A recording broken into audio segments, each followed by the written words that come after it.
Welcome to the HVAC Business Growth Podcast. Is your business getting beaten by the competition or your profits dwindling? It's time to kickstart your HVAC business.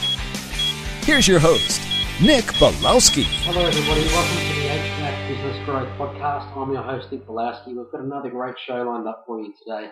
The topic for today is email marketing. Email marketing is used frequently by most businesses, but without strategy and without thought. So today what we want to cover in this podcast is list type, subject lines, the body of the email, the strategy, and the deliverability. So all of these topics are really important. So let's get stuck into the show. Okay, so we're going to talk about lists to start off. So I think the most important thing you can do is actually use a homegrown list as much as you can. You need to avoid the bulk bought list that you get from various list brokers, because the most important thing is that you have some sort of relationship with the list.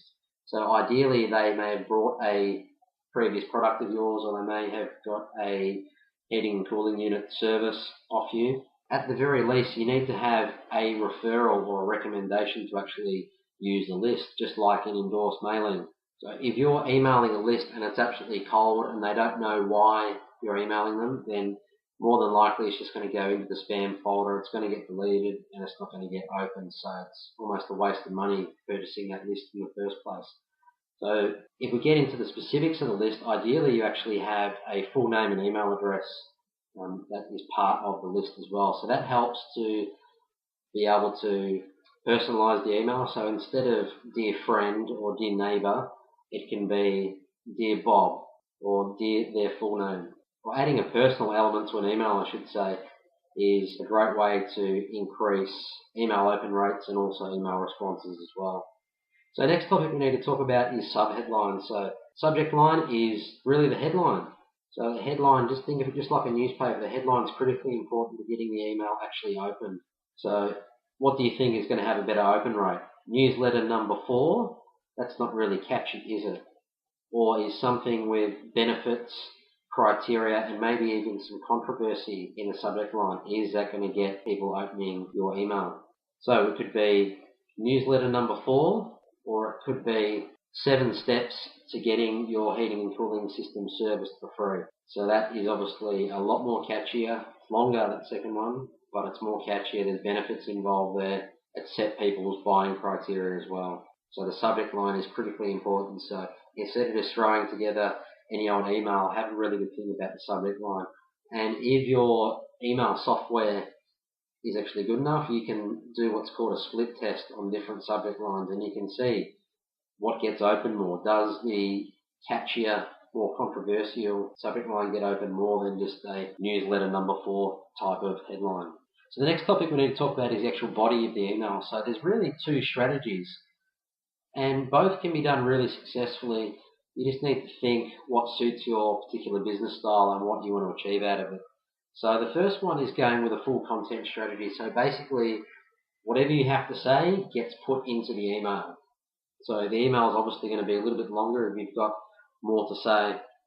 The other option that you can use is more of a teaser type of email with links. So the teaser email might be 1 sentence, it might be 2 or 3 sentences, but there'll be links inside of the email which mean the person's going to click on the link and then they're going to visit your website or landing page, and then the rest of the information is available there. So if you're looking to try and increase the traffic to the website and get people engaged a little bit more with your site, then obviously the teaser approach is going to be a lot better. And quite often, particularly if you're using video or audio, it's a lot easier to safely embed video onto a web page and then send people the link than what it is just sending them a full content email as well. A lot of the videos, MP3 files, you can't really put them that effectively into emails. So now we need to talk about the strategy side of things. So when I'm talking about strategy, it's how does the email fit into the overall marketing campaign? Is it just a particular step in a long process, or does it stand alone on its own? You also need to think about what the next step is after the email.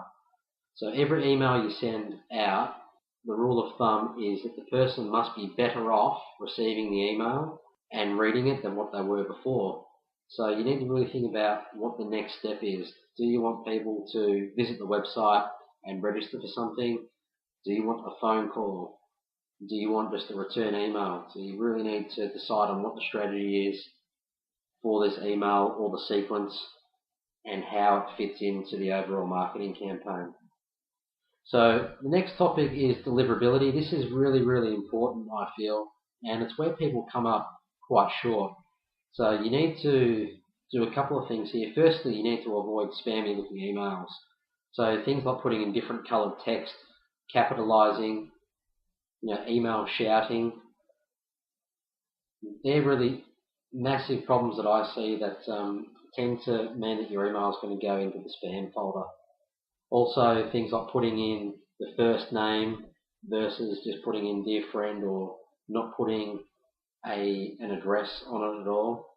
They're things that really hurt the deliverability. So you need to avoid doing those spammy type of tactics, but also avoid using a self-hosted solution as well. So some people look at the email marketing solutions that are out there and they might cost, say, $20 per month, starting at a base level. Some are even free.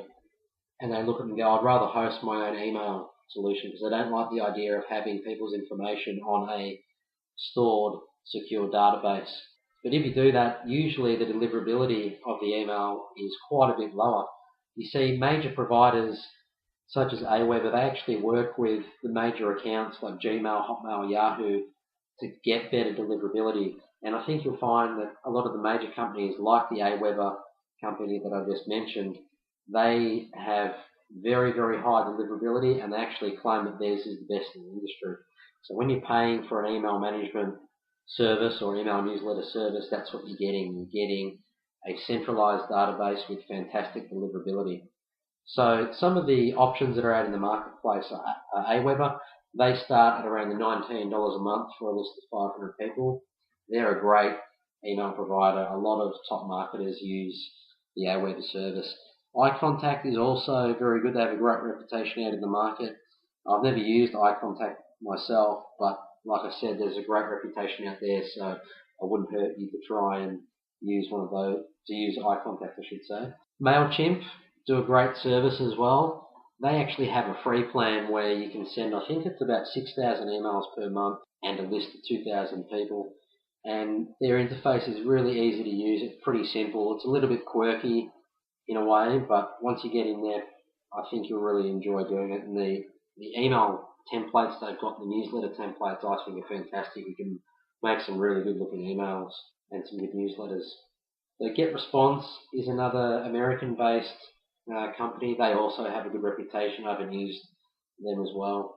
Office Autopilot really is, in my opinion, the granddaddy of email marketing software because it integrates so many other things. It also has a CRM-based function to it as well, which is obviously fantastic for storing a little bit more detail regarding the relationships that you have with your customers. I think the great thing as well is you can put some really strong marketing sequences in relative to your website. So you could track and see when a particular person visits your website, how often they visit and what pages they visited on the site. And then from there, if you know that they've been looking at hydronic heating, then you can actually send them some really targeted offers around hydronic heating, and you can do the same with any page on your website. So I feel that Office Autopilot is a lot more expensive, but the marketing capabilities for the software are absolutely amazing. You can also integrate postcards into it as well as direct mail. So for mine, it's a little bit more expensive, but Office Autopilot is a bit of a no-brainer. Okay, so now it's time for the HVAC Business Growth Tip of the Week. So the tip that I've got for this week is to actually start an email newsletter. I think the best thing to do is to decide how often you're going to do this newsletter. So I advise a monthly approach.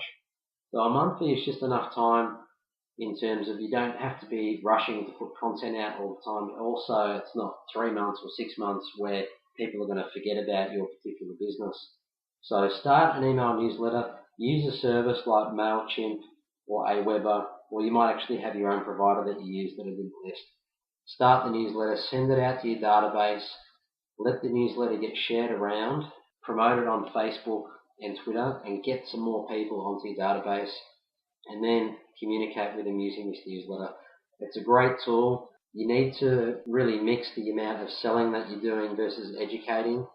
As much as you can, try and educate people, I think, 80% of the time, and sell for 20% of the time.